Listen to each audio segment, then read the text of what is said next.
Il est 20h, vous êtes au bon endroit sur Noah, place au rattrapage, une demi-heure ensemble pour revoir et commenter l'actualité de la semaine. En Nouvelle-Aquitaine, pour nous accompagner ce soir, une invitée. Bonsoir Marie Récalde. Bonsoir. Je vous en prie, installez-vous. Merci. Vous êtes adjointe au maire de Mérignac, ancienne députée socialiste, spécialiste des questions de défense. Merci d'avoir accepté notre invitation. On commence, si vous le voulez bien, avec cette image, l'émotion après l'accident d'hélicoptère qui a coûté la vie à 13 militaires français lundi dernier au Mali. La ville de Pau a été durement frappée. Elle a perdu 7 de ses soldats. Ils appartenaient au 5e régiment d'hélicoptères de combat de Pau. Pour l'armée française, c'est le drame le plus lourd depuis 36 ans. Absolument, oui. Depuis l'attentat du Drakkar et puis les événements d'Ouzbine, c'est une terrible tragédie, effectivement. 13 hommes d'un coup. C'est une grande tragédie pour l'armée française. On le voit, hein, la mort de soldats suscite beaucoup d'émoi. D'où vient cette émotion collective ? Heureusement, je dirais, et c'est bien normal, ce sont des hommes et des femmes de la défense qui sont prêts à donner jusqu'à leur vie, on le voit, pour défendre notre pays, notre patrie. C'est bien normal qu'en retour, la nation leur soit reconnaissante. On a besoin de héros ? On a besoin de héros, mais on n'a pas besoin que de héros morts. On a aussi besoin de héros vivants et du quotidien. Ils sont des héros du quotidien, en effet. Alors, on l'a vu, hein, le 5e RHC fait partie intégrante de la vie des Palois. Au surlendemain du drame, les familles étaient invitées à se recueillir dans la caserne. On regarde ce reportage. Cet avion de chasse qui part vers les nuages, c'est un symbole fort pour tous les militaires. Un hommage de l'armée de l'air aux 7 soldats du 5e RHC de Pau, morts lundi soir au Mali.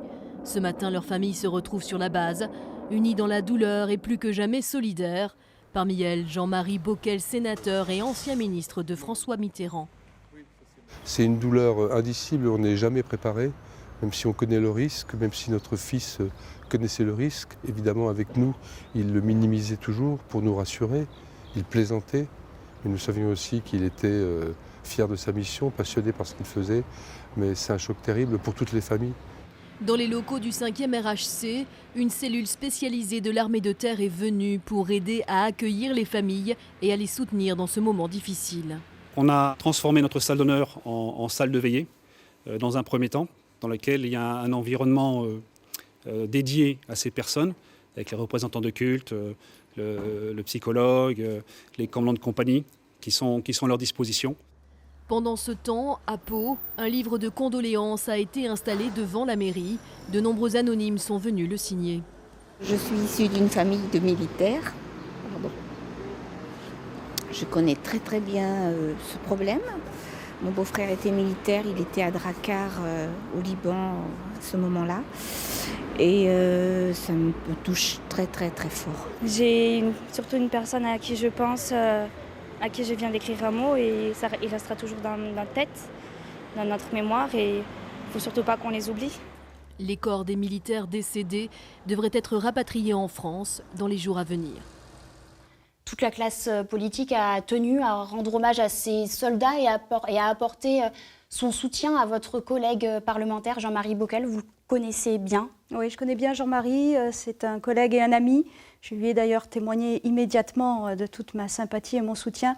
Nous sommes une famille, nous aussi, et la famille de la Défense est très soudée. Jean-Marie connaît bien, je suis partie plusieurs fois en opération extérieure avec lui. Il savait les risques, son fils les savait. Et son témoignage me touche énormément. C'est un grand monsieur et c'est une leçon qu'il donne à chacun d'entre nous. Vous étiez membre de la commission défense de l'Assemblée nationale. Vous êtes parti donc plusieurs fois au Mali. Quel est le rôle de l'armée française sur place ?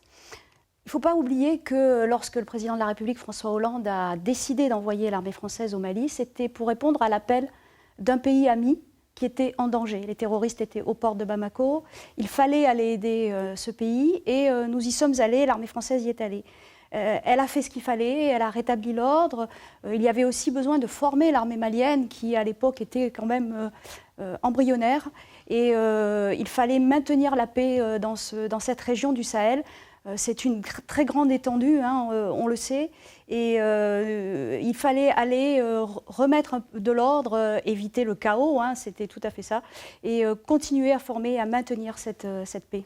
Justement, on en est où de la formation de l'armée malienne sur place? Alors, immédiatement, quand nous sommes arrivés, et le ministre de la Défense de l'époque, Jean-Yves Le Drian, le disait, l'armée malienne n'était même pas équipée, les soldats maliens n'avaient même pas d'uniforme. On a aidé tout ça avec l'aide de l'Union européenne, il faut le signaler, sur la formation, parce qu'on dit souvent que l'Europe est absente, et de fait, au combat, la France est beaucoup plus présente que les autres pays, mais l'Union européenne aussi a aidé, et on a formé l'armée malienne, mais aujourd'hui, dans le cadre du G5 Sahel, la coalition continue son travail. Les choses ne sont pas stabilisées, et pour l'instant, si l'armée française partait du Mali, en tout cas il appartiendra au président de la République actuelle de le décider, il faudrait bien peser les choses, et ça passe aussi par une solution politique avant tout.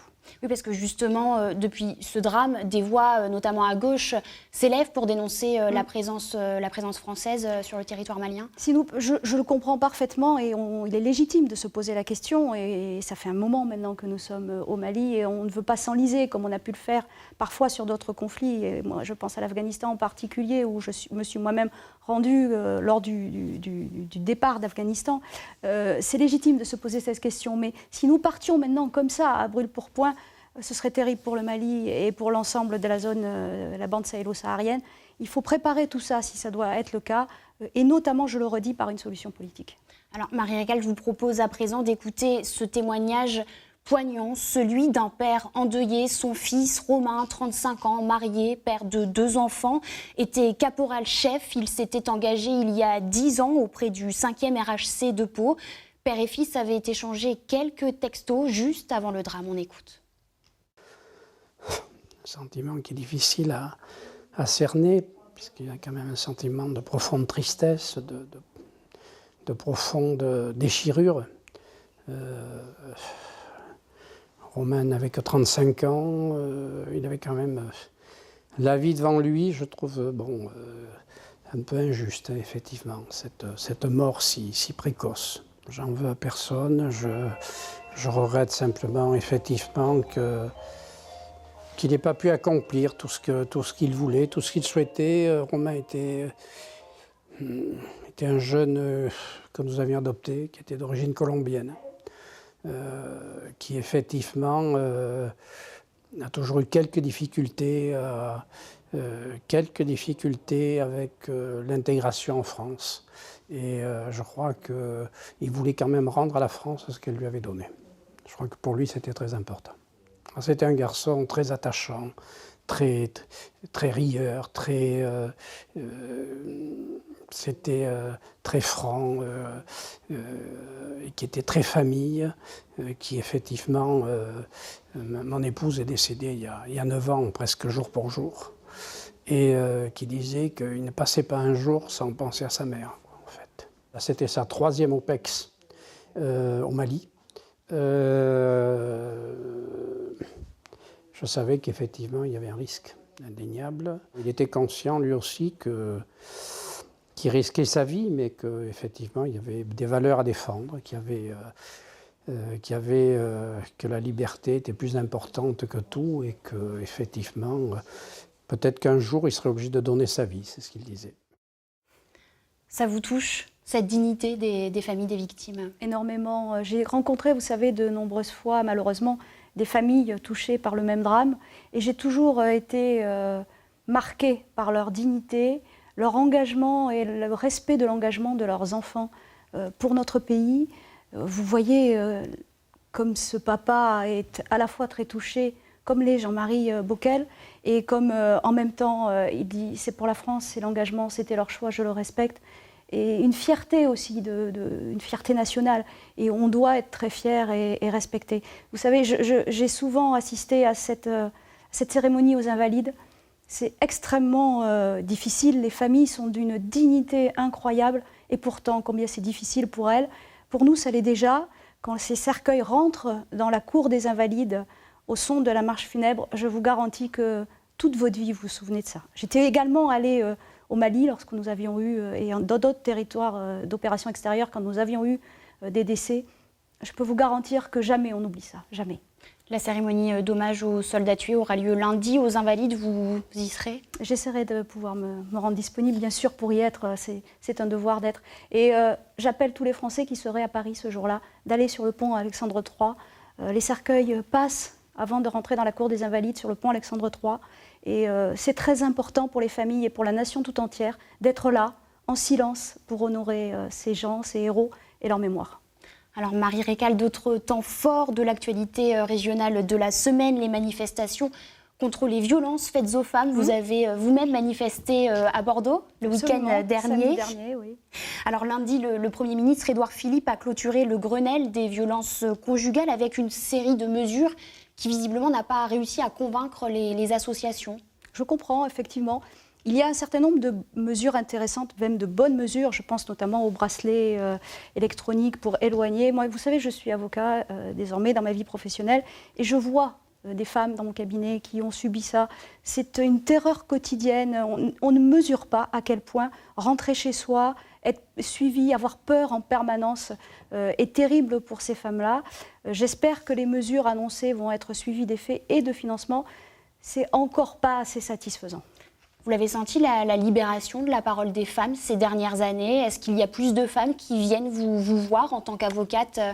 On dit qu'il y a plus de femmes, qu'on en parle plus. Je pense que des mouvements comme MeToo ou d'autres mouvements ont libéré un petit peu, mais ça demeure extrêmement compliqué. Ça demeure compliqué de rentrer dans un commissariat ou une gendarmerie quand on est une femme en difficulté pour aller porter plainte, puis que la procédure s'enclenche. Heureusement, il y a des associations d'aide aux victimes, mais c'est un tout. Il y a le COVA, c'est un tout. On doit tous être mobilisés pour cela. Et même si la parole s'est un peu libérée, c'est encore extrêmement compliqué et douloureux pour ces femmes. Alors, vous le disiez, la parole des femmes se libère notamment grâce au mouvement MeToo. Direction Angoulême, où une jeune femme s'attaque à cette idée reçue, celle selon laquelle les femmes qui se font agresser l'auraient peut-être un peu cherché. Je vous rassure, une idée fausse. C'est le thème de son exposition itinérante. Des mannequins alignés presque comme dans les vitrines des magasins. Seulement voilà. Lola, 14 ans, il est venu me proposer tranquillement un plan A3.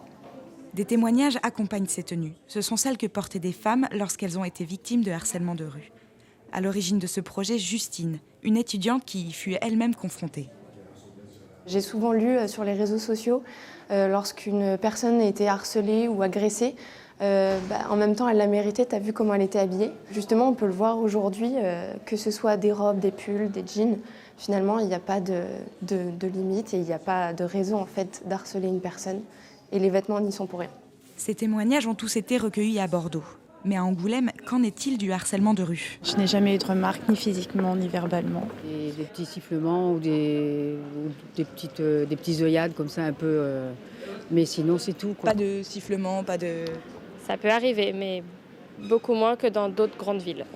Et pourtant, l'écart n'est pas si flagrant. À Angoulême, 71% des femmes auraient été au moins une fois dans l'année dans une situation de harcèlement, contre 83% à Bordeaux.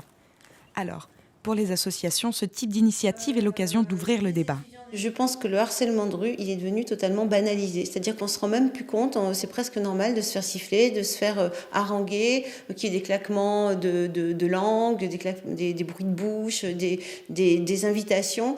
C'est banalisé. Donc ça veut dire rendre visible ce qui est finalement une violence ordinaire, une violence un peu invisible. Cette exposition itinérante sera visible dans une dizaine de lieux angoumoisins jusqu'au 14 décembre. Marie Récal, le harcèlement de rue, une banalité aujourd'hui? Oui, mais c'est très vrai. Je trouve ça remarquable, cette exposition, parce que c'est vrai que on vous dit « Oh, fais pas ta mijaurée, oh là là », mais c'est plutôt passé parce qu'on te trouve jolie. Oui, mais bon, au bout d'un moment, ça suffit. Et il ne faut pas laisser passer ça, parce que ça rentre dans le quotidien, ça devient presque banal et normal. Et oui, c'est lourd, oui, c'est pénible. Oui, quand vous arrivez à vous poser la question le matin de savoir si votre décolleté n'est pas trop profond, si votre jupe n'est pas trop courte, si vos chaussures ne sont pas trop hautes, c'est là qu'il y a un vrai problème. Et aujourd'hui, on en est un peu là par endroits. Moi, je peux parler de Bordeaux, mais je peux parler de Paris aussi. C'est le cas, c'est le cas. Donc il ne faut pas le banaliser, il faut prendre ça très au sérieux, sans le dramatiser, mais le prendre vraiment très au sérieux. Et je trouve que cette exposition est remarquable de ce point de vue-là. Ça touche tous les milieux, vous le dites. Bien sûr. Vous avez été députée. Comment se comportent nos politiques à l'Assemblée nationale ? il y a encore du sexisme, bien sûr, il y a ces petites phrases, ces petites œillades. Voilà, oui, il n'y a pas de raison que ce soit différent dans ce milieu-là qu'ailleurs. On les imagine exemplaires, pourtant. Oui, il y a encore un peu de chemin à parcourir. C'est du vécu. C'est du vécu. On va changer de registre avec la manifestation des agriculteurs. C'était mercredi à Paris, 1 millier de tracteurs pour exprimer le ras-le-bol de la profession. Traité de libre-échange, importation, loi Egalim, les griefs sont nombreux. Pour calmer la crise, une délégation de la FNSEA et des jeunes agriculteurs sera reçue mardi prochain par le Premier ministre Édouard Philippe. Et c'est dans ce contexte que l'une de nos équipes a rencontré une famille d'éleveurs de vaches limousines à Saint-Thirier-la-Perche dans la Vienne. Jean-Pierre et Julien travaillent 10 heures par jour, 7 jours sur 7 dans leur ferme. Installés en production bovin-viande sur 185 hectares, le père et le fils ont 130 vaches allaitantes et 70 broutards par an. Et pour eux, comme pour beaucoup d'agriculteurs, les temps sont durs. Vous regrettez que votre fils se soit installé avec vous ? Un petit peu, oui. Un petit peu, parce que il n'y a pas le revenu, il n'y a pas, voilà, il n'y a pas le confort, on s'imaginait plein de choses, voilà. Et au jour d'aujourd'hui, est-ce qu'il n'aurait pas été plus heureux à travailler dans un bureau ? Mais voilà, Julien a toujours été passionné, pas question de ne pas travailler à la ferme. C'est petit à petit que son rêve s'est effrité. En 2008, on m'a dit tu fais bien, tu t'installes sur une mauvaise année, ça ira que mieux. Mais concrètement, plus les années passent, plus on investit, moins on gagne et jusqu'où ça va aller, quoi. Voilà, on entend parler de suicide, mais ça se comprend aujourd'hui. Allez, allez. Les raisons du mécontentement sont diverses. Traité de libre-échange avec l'Amérique et risque d'importation de viande aux hormones, ou encore une loi Egalim qui ne tient pour l'instant pas ses promesses. J'ai l'impression que les grandes surfaces vont s'en mettre encore plus plein la poche et puis nous, on n'aura rien, quoi. Après, je pense que les aides, maintenant, ça suffit, quoi. On est aidés de partout. Ce qu'on a besoin, c'est du prix, quoi. Aujourd'hui, il faut qu'on vende nos bêtes plus chères, mais pas 5 centimes, quoi. Il faut qu'on vende nos bêtes 1 € plus cher du kilo et là, on va respirer. Avec un prix de vente aujourd'hui entre 4 € et 4,50 € le kilo de viande, les éleveurs ont du mal à s'en sortir. Julien ne peut se tirer qu'un maigre revenu de 600 € par mois. On a des crédits, ouais. On a à peu près 60 000 € d'annuités par an. Et les crédits, plus les factures, plus la conjoncture, ça fait qu'il reste plus de moins que de plus à la fin de l'année. Dans 2 ans, l'heure de la retraite sonnera pour Jean-Pierre. Quant à Julien, c'est l'incertitude. Il ne sait pas encore s'il pourra continuer seul dans sa ferme.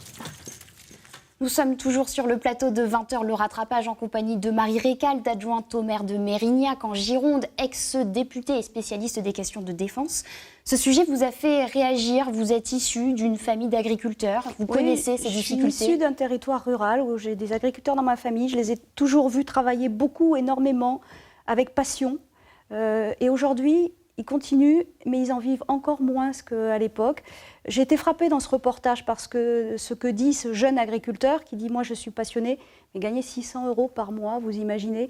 Et ce qui me frappe aussi, c'est de dire des aides, on n'en veut plus. C'est vrai que l'agriculture française a longtemps été subventionnée, qu'elle a été aidée, et c'était normal. Mais aujourd'hui, cette grande responsabilité de ces agriculteurs qui disent « payez-nous le juste prix de ce travail formidable que nous faisons », ça me paraît totalement légitime, évidemment. Alors ça se fait, et d'ailleurs ceux qui s'en sortent un peu mieux, peut-être, sont ceux qui aujourd'hui sont en circuit court. Et je vois qu'ils font grief à la grande distribution, et Dieu sait qu'il y a des choses à dire sur ce sujet-là. C'est vrai que ceux qui sont en circuit court, avec un mode d'organisation peut-être un peu différent, en tout cas qui évolue, s'en sortent peut-être un peu mieux, mais je comprends cette grogne. Et en tout cas, c'est un métier passionnant, admirable vraiment, parce qu'ils ne comptent jamais leurs heures non plus. Alors nous allons rester dans le milieu rural, direction Ussel en Corrèze pour le lancement de la 35e campagne hivernale des Restos du Cœur. Chaque semaine, 7 bénévoles sillonnent les routes de campagne en camionnette pour apporter des colis repas aux bénéficiaires. 7h55, ils s'affairent déjà. Philippe, Jean, Marcel, tous bénévoles, rugbyman amateurs, ils ne ménagent pas leurs efforts. Maintenant, c'est les tomates. Fruits et légumes, produits laitiers, conserves, près d'1 tonne de denrées à charger rapidement. Il faut des bras, beaucoup de bras même, parce que là, arrivé à Aigurande, il faudra redécharger. C'est physique ? Oui, mais bon, on est costaud en Corrèze. Ces stocks proviennent du dépôt départemental des Restos du Cœur de Brive. Et ça va partir sur les 3 points fixes qu'on va servir dans la journée. C'est-à-dire le pays des Gurandes, le pays de Sornac-la-Courtine et cet après-midi, le plateau de Millevaches. 8h45, Hervé et Jean partent collecter des invendus. 88 kilos supplémentaires qui seront bientôt distribués. Allez. 9h, une équipe prend la route. Direction La Courtine, puis une seconde équipe part pour Merline. Cette camionnette transporte les colis destinés aux bénéficiaires. Certains ne peuvent pas se déplacer parce qu'ils n'ont pas les moyens, pas de voiture, rien. Et puis d'autres qui n'osent pas venir au camion. 20 minutes plus tard, la première distribution de la journée peut commencer. C'est beaucoup pour nous parce que c'est des choses qu'on n'aura pas les moyens de ne pas se les prendre. Comme on dit, bon, c'est peut-être que des pâtes, des boîtes, mais le soir, eh ben, on a quand même des boîtes de cassoulet, on a des desserts, enfin, on a tous des repas complets. C'est déjà beau, ça. Hein, c'est énorme. Près de 200 familles en Corrèze comptent sur ces bénévoles impliqués dans les Restos du Cœur itinérants.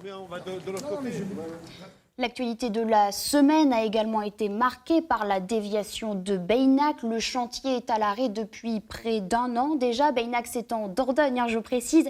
Mardi, la Cour administrative d'appel de Bordeaux s'est une nouvelle fois penchée sur ce dossier. La rapporteure publique a de nouveau réclamé l'arrêt définitif des travaux et la remise en état du site. La Cour rendra sa décision le 10 décembre prochain. Nouvel épisode d'un feuilleton qui divise, vous allez le voir, les Périgourdins. Je suis heureux de voir la foule qui arrive, regardez ça là-bas. Hein. Ça montre que ce projet, contrairement à ce qu'on a raconté, n'est pas un projet personnel, c'est le projet de toute une vallée, c'est aussi le projet de toute la Dordogne.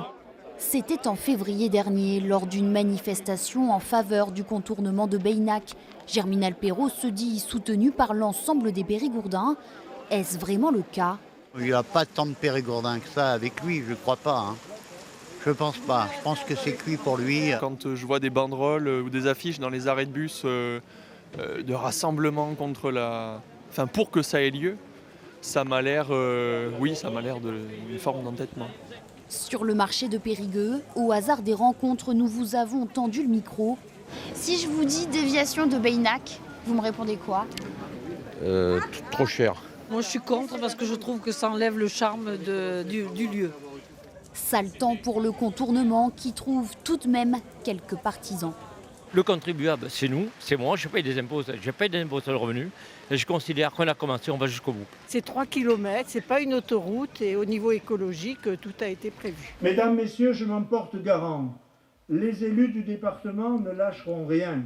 Germinal Perrault met aussi constamment en avant le soutien des élus. Ces derniers sont mis à contribution, pétitions, invitations à des rassemblements. Mais derrière ces images d'écharpes tricolores se cachent parfois des divergences au sein des conseils municipaux. Daniel Bersard s'était élu à Chancelade, il se souvient. Je propose qu'il y ait un vote du conseil municipal pour demander donc à tous les conseillers s'ils sont d'accord pour que monsieur le maire aille manifester en leur nom, puisqu'ils portent l'écharpe, pour le projet de déviation. Le maire refuse. Après des divergences sur le contenu du procès verbal du conseil municipal, Daniel Bersard se jette l'éponge. Un élu, ou ça ferme sa gueule, ou ça démissionne. Donc j'ai démissionné. Sur les 505 maires du département, 392 ont signé pour la poursuite du chantier de Beynac. Des élus qui manifestent avec leurs attributs, leur écharpe tricolore, ça vous interpelle ? Moi, je ne l'ai jamais fait, même quand j'étais parlementaire. J'ai réservé toujours l'écharpe tricolore aux monuments aux morts et aux cérémonies militaires.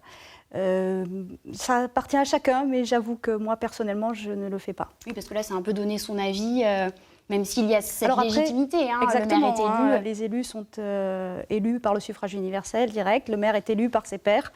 Donc il a cette légitimité du vote, mais après vraiment ça appartient à chacun. Alors c'est l'heure de l'instant web sur Noah et dans cette émission on aime bien repérer ce qui fait le buzz sur les réseaux sociaux. Ce soir Marie Récalde, je vous propose cette vidéo consacrée à un jeune réalisateur. Il vient de sortir son tout premier film. Pourtant il a déjà une immense carrière à la télévision, une carrière commencée à Limoges. De qui s'agit-il ? Je vous laisse deviner, on regarde. À Iboulef, en Haute-Vienne, les habitants ont eu particulièrement chaud cette nuit.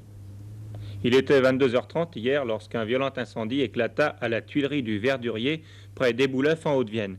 Cette entreprise familiale a été pratiquement anéantie par les flammes malgré les secours rapides du corps des sapeurs-pompiers de Saint-Léonard qui ne purent que protéger la maison d'habitation et une partie du matériel. Vous savez que Raymond Poulidor a terminé hier 7e de la polymultipliée. C'est une performance assez moyenne car Poulidor faisait partie des favoris, mais l'explication en est assez simple. La veille, à la souterraine, Raymond Poulidor avait fourni de violents efforts. Monsieur le maire, qu'est-ce qu'on en pense des Gauthier dans votre commune ?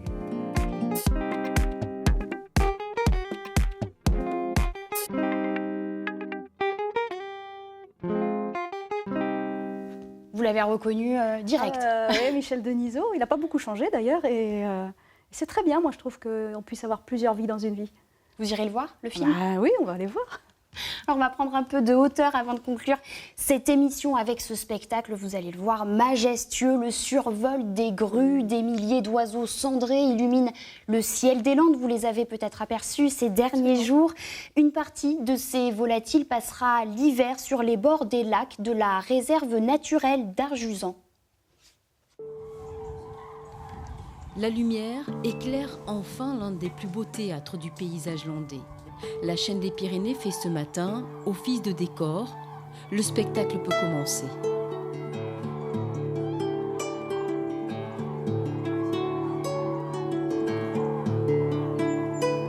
Des milliers de grues se réveillent. Caché encore dans la pénombre, l'oiseau cendré entame d'abord un concert, puis s'envole pour un ballet majestueux dans le ciel.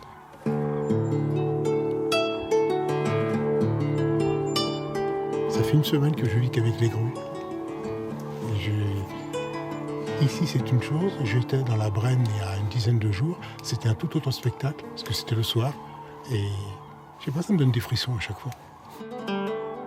Plus de 5000 grues ont passé la nuit sur les bords des lacs de la réserve naturelle d'Arjuzan, d'anciennes mines de lignite devenues le plus grand dortoir d'Europe sur le couloir migratoire de la grue cendrée.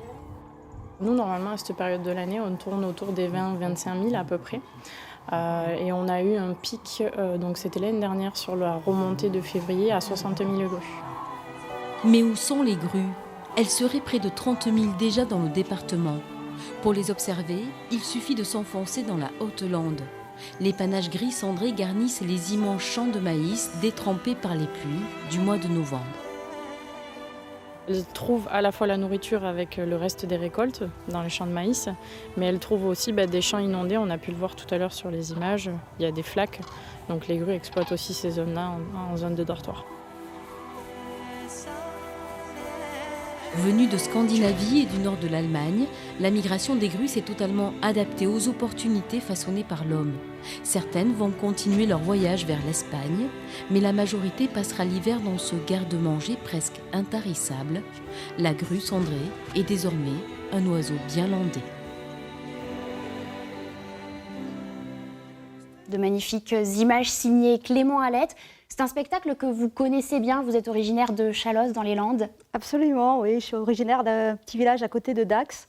Et ces jours-ci, me rendant à Orthès, je suis passée pas loin et la chaîne des Pyrénées était magique et les grues étaient là et c'est un spectacle d'une poésie absolue qui donne toujours autant de frissons et ça nous ramène aux belles choses, heureusement. Et puis là, on sent que l'hiver est arrivé. L'hiver arrive, oui, c'est très bien. Merci Marie Récalde de nous avoir accompagnés tout au long de cette émission. Je le rappelle, vous êtes adjointe à la mairie de Mérignac, vous êtes également ancienne députée socialiste, spécialiste des questions de défense. Merci de votre présence. Merci. Et merci à vous d'avoir été encore une fois au rendez-vous. On se donne rendez-vous la semaine prochaine pour un nouveau numéro de 20h le rattrapage. Tout de suite, place au boulot. Passez une très belle soirée sur Noah.